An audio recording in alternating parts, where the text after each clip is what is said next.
And the NFL is seen as a progressive league. They're seen as a league that tries to do things before others. But let's be honest. One, it's a copycat league, and two, they're kind of slow to come around. Right? Like, remember the Wildcat offense? Now, the Wildcat offense, which is really, there's a form of single wing to it. Single wing is like the original football offense. Do you guys understand the original football offense in terms? If you don't, quarterback used to be quarter of the way back. Halfback used to be halfback. And the fullback was all the way back. Fullback. Exactly as it sounds. That was the single wing offense. And of course, when it came back in vogue with the Wildcat, which is Tony Sparano brought it out with the Miami Dolphins, this is like a little bit more than a decade ago. He took it from college, specifically the University of Arkansas, who took it from high school. Right. Do you know who the high school coach was? He's now the coach of Auburn, and he was a high school coach in Arkansas, and they ran it was called the Wild Hog offense when he was at Arkansas. Anyway, my point is that it sometimes takes NFL teams a while to adjust, and sometimes they steal things from lower level leagues, like they're trying to with the air raid offense in Arizona, or they take it from other leagues. Generally, the NFL was against tanking, dumping games. Maybe it was because we had never had a team go winless in the regular season. Maybe it was because, hey, this is the NFL and teams are different by this much, right? Like 90% of the teams in the NFL are between 7-9 and 9-7. Or maybe it's because they call the NFL not for long, and without guaranteed contracts, guys are forever going to play hard, even if their franchise would like them to lose. Whatever the case is, you go back 2 years ago, the New York Jets looked like a team that was tanking, and they won 6 games. Because it's really hard to tell a room full of men that are prideful, hey, you're supposed to suck this year, and they follow through and suck. And so the only way to do it is to do it, right? And I'm not surprised that NFL teams are tanking like the Jets are trying to, and the Dolphins clearly are, and the Bengals feel like they are as well. I'm more surprised it took them this long. But if you don't believe me that it works, tonight's World Series is going to be played in Houston. They are 1 win away from their second World Series championship in 4 years? 3 or 4 years? They won 2017. This is 20. So in 3 years. I don't know, Dan Byer, you're Dan's sort of busy, not crazy busy. Hey, Doug. Dan, how bad were the Houston Astros in 2013? Oh, they were not good.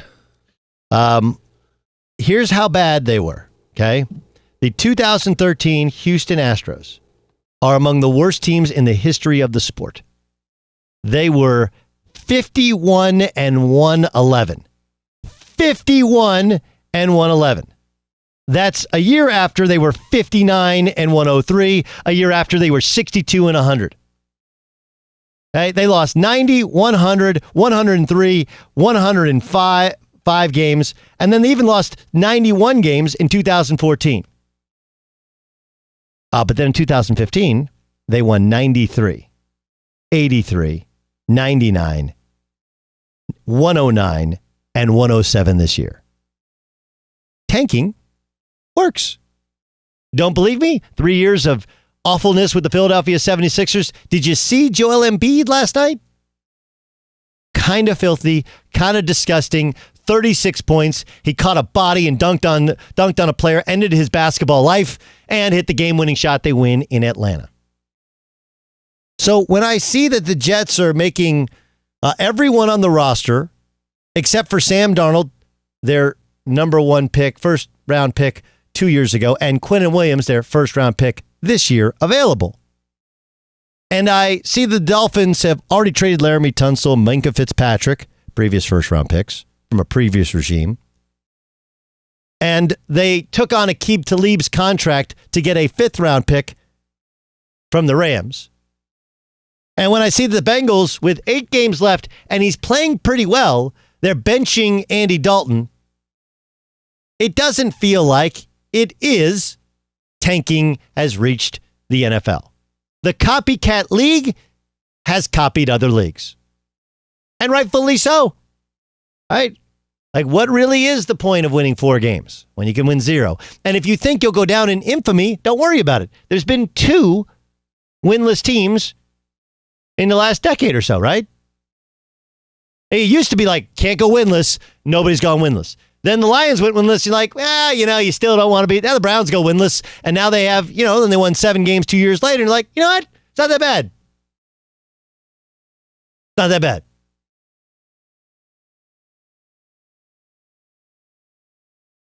The NFL has finally figured out that it's better to be awful than to just not be very good.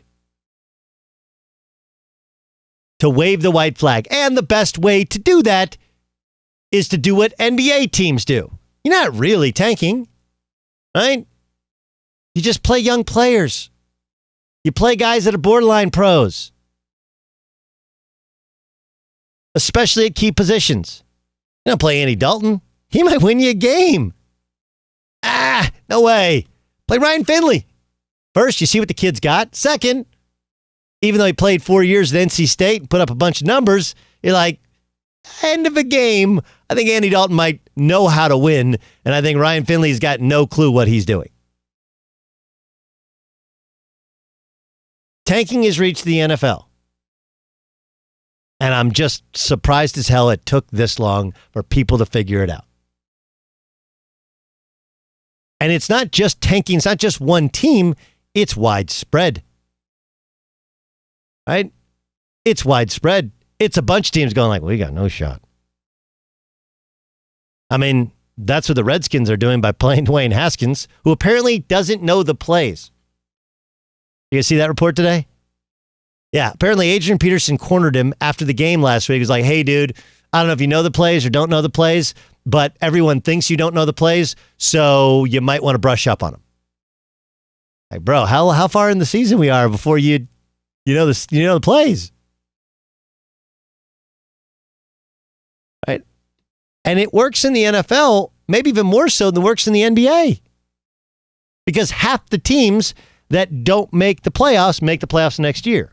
But if you don't think that tanking works, I just told you the San Francisco 49ers tanked. Right? We saw them tank. But they tanked expectedly and then unexpectedly last year when they lost their quarterback. They're like, all right, next year. And then they had with Nick Bosa, and now they had the most ferocious defensive line in the National Football League. So look around the league, and teams that have sucked and have loaded up on draft picks have generally turned it around and been really good and built a sustainable model for a long time. And then here's the last part, and this is look, there's things we say on this show that you need to take with you, right? For example, yoga pants are a privilege, not a right. Remember that. Yoga pants, privilege, not right. But here's another one. You got to have a rabbi in the room. Why would the Jets make everyone available except for Quinnen Williams and Sam Darnold? Because they got a new GM. And that guy didn't draft any of these mooks. He came in after the draft. So the only guy they love, outside of that, I got no ties. Goodbye. Same thing with the Dolphins. Why is everybody available? We didn't draft any of these guys. Take your pick. Got to have a rabbi in the room. Hi, I'm Doug Gottlieb from Fox Sports Radio, and you need to subscribe to the Fox Sports Radio YouTube channel where you can hear and see me. Why not? Plus everybody else who's awesome here in Fox Sports Radio.